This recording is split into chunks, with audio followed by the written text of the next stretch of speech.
So here's an update on the crusty 69 Dodge Charger. It's not back here. It's on the side here. We got the door pillar and the inner and outer rocker arms. Rocker panels. Yeah, not engines, Brad. Alright, so we got inner and outer rockers. We got the door mounted. And everything measured out quite nicely. And let's see how the door works. Well, that's a wonderful sound.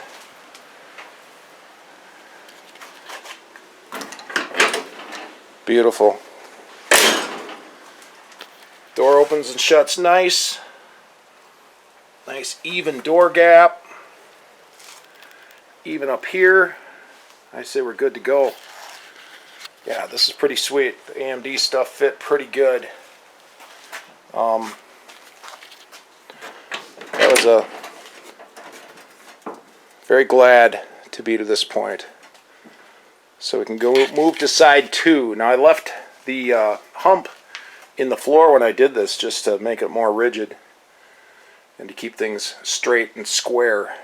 The way I did this was like I learned from Chris Birdsong on his videos at Junker Up.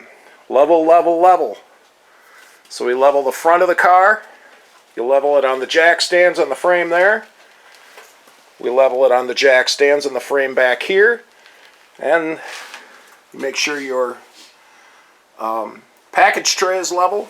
And then you move on to your frame and make sure it's level, square. Use your tape.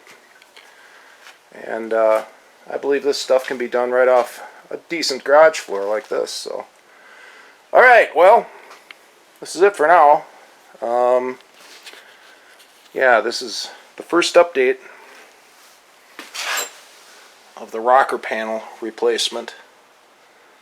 Now we got rockers on the other side, but the door pillars are good. This side was whaled and the door panel was wasted. So rockers on the other side, and then on to the cross member. Thanks for watching.